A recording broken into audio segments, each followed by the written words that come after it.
편집성 성격 구조의 추동, 정동, 기질에 대해서 살펴보도록 하겠습니다. 우선 추동을 먼저 살펴보면요. 그 멜라니 클라인이 이야기했던 편집, 분열 자리라는 개념으로 설명을 해볼 수 있겠습니다. 편집이라고 하는 것, 패러노이드죠. 그리고 분열이라고 하는 거는 스키조이드. 편집에서는 이제 나를 둘러싼 외부 환경, 이 세상을 굉장히 위협적인 것으로 지각해. 그리고 나는 이 세상으로부터 박해받고 있다, 피해받고 있다 라고 하는 생각을 갖는 것을 뜻하고요. 분열이라고 하는 것은 이 세상에 뭐 여러 가지 것들, 인간도 있을 수 있고요. 그것이 선과 악으로 이렇게 대립되어 있다. 좋은 것과 나쁜 것으로 대립되어 있다. 이렇게 양극단으로 생각하는 것을 뜻합니다. 이 사람들은 이제 생애 초기에 이러한 것을 경험을 해요. 자기 안에 이제 어떤 좋은 부분도 있고 나쁘고 악한 부분도 있을 수 있잖아요. 그런데 우리는 내가 좋을 수도 있고 나쁠 수도 있는 사람이구나. 이제 두 가지를 통합을 해 나가면서 성장을 하게 되는데 이 나쁜 것을 자기 안에 있다고 인정하면 내가 굉장히 견딜 수가 없게 되는 거예요. 나라는 존재를 스스로 받아들이기가 어렵다. 이런 이제 느낌을 갖습니다. 그래서 자기가 생존을 하기 위해서 이 악한 것을 분리를 시켜서 이것을 밖으로 내 안에는 이런 거 없어. 나는 오직 선한 것만 있어. 라고 이제 생각을 한다는 것이죠. 그리고 나쁜 거는 다 밖에만 있어. 이렇게 생각을 하는 것입니다. 그러니까 세상은 당연히 위협적인 것으로 인식될 수밖에 없는 것이고요. 그리고 이 사람들은 나를 박해하려고 해. 나를 공격하려고 해. 나는 무고한 희생자야. 라고 이제 생각을 하는 것이 이분들이 기본적으로 자기 자신 그리고 세상을 바라보는 그런 시각이라고 관점이라고 보시면 될 것 같아요. 그러면 이러한 기본적인 추동을 갖게 되는 것이 혹시 어떤 타고난 기질적인 영향이 있는 것인가 라는 의문을 제기를 해볼 수가 있는데요. 지금 현재까지 정확히 이러한 기질적인 특성이 편집성 성격을 가지고 온다라고 연구가 된 것은 많지는 않습니다. 그런데 다만 이러한 편집성 성격 구조를 가진 사람들, 성인이 돼서 이 사람들의 특징을 가만히 보면 화를 좀 잘 내고 위협을 가하는 이러한 모습으로 나타나잖아요. 그러면은 좀 분노가 많구나, 좀 공격적이구나 이런 것들을 추론을 해낼 수가 있고 그렇다고 하면 애초에 기질적으로 공격성이 높거나 성마름을 타고난 사람들이 편집성 성격 구조를 형성하게 되는 것은 아닌가 이렇게 거꾸로 유추를 해볼 수가 있을 것 같습니다. 자기 내면에 강한 공격적인 에너지가 있었던 거예요.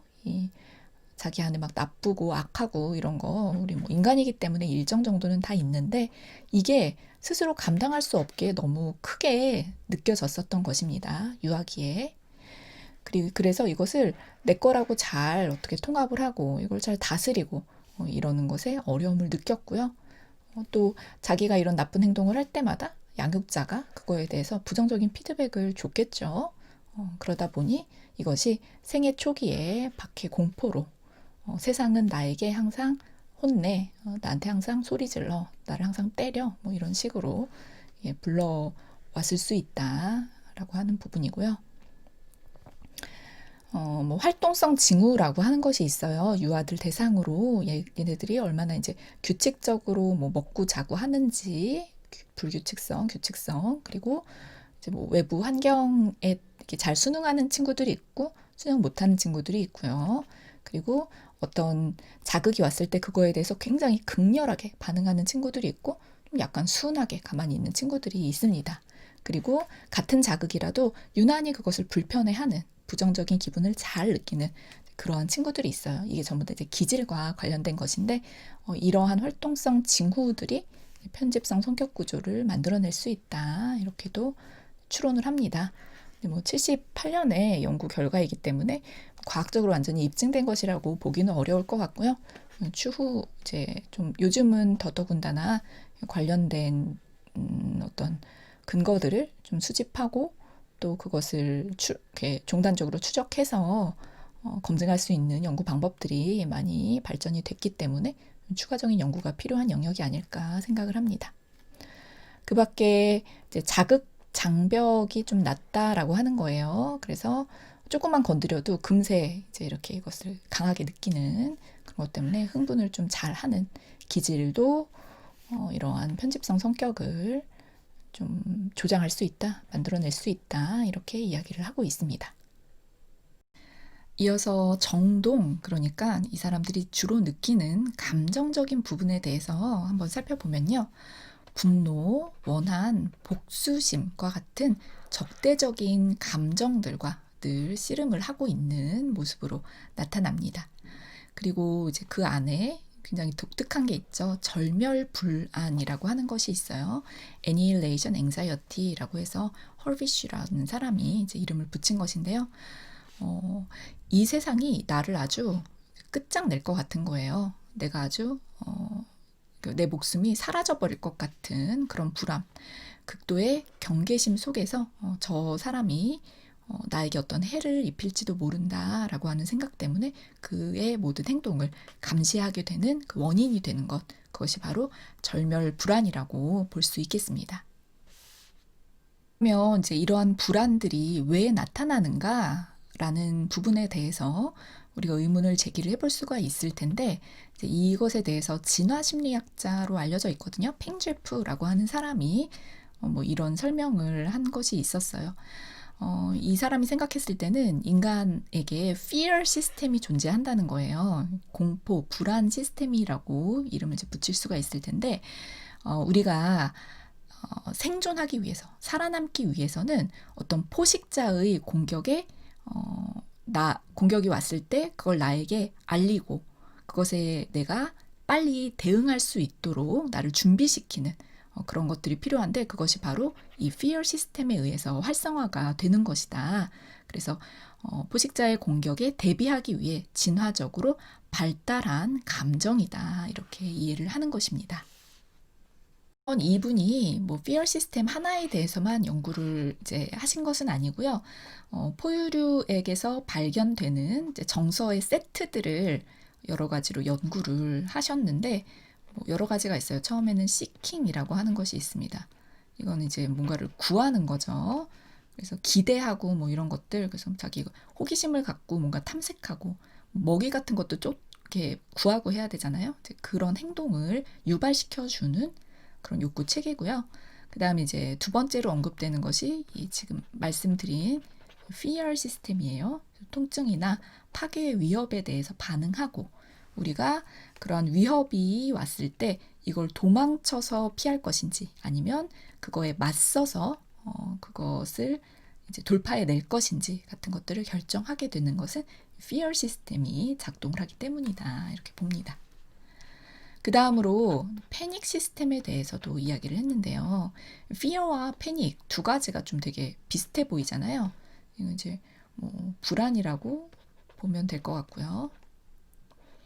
이거는 이제 우리 공황이라고 얘기하는데 두 가지 어떻게 다르느냐?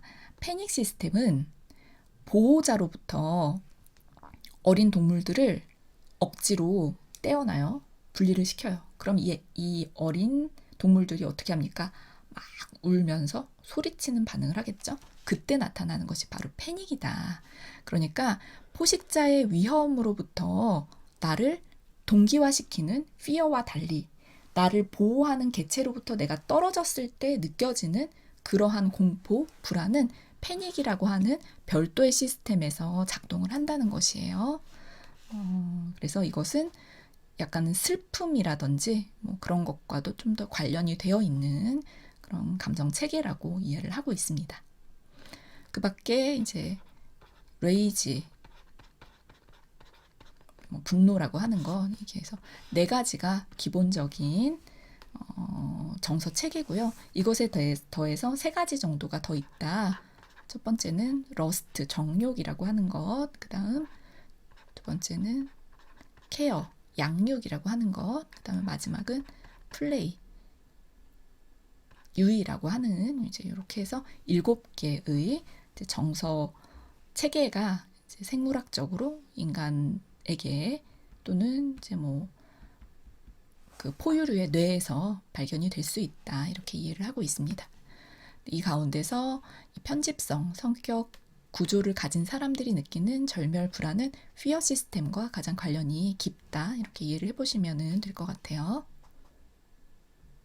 다음으로 편집성 성격 구조의 사람들이 느낄 수 있는 감정으로는 수치심, 질투심, 죄책감 같은 것들이 있습니다. 하지만 이분들이 이러한 감정을 느끼고 다루는 방식은 상당히 독특해요. 독특한 방식이 유사하기 때문에 한번 그 설명을 드려보도록 하겠습니다.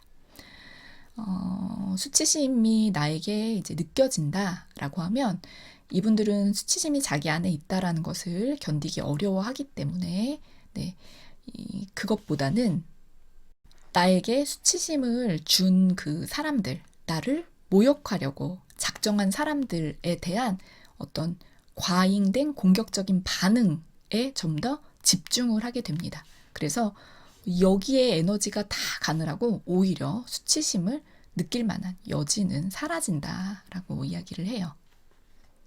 두 번째, 질투심이라고 하는 것이 느껴졌을 때에도 내가 저 사람 좀 부러워 라고 하는 것을 스스로 용납하기가 어려워서 이걸 거꾸로 저 사람이 나를 부러워하지 라는 방식으로 이거를 감정을 변형시켜서 다루려고 하는 이러한 특징들이 있습니다.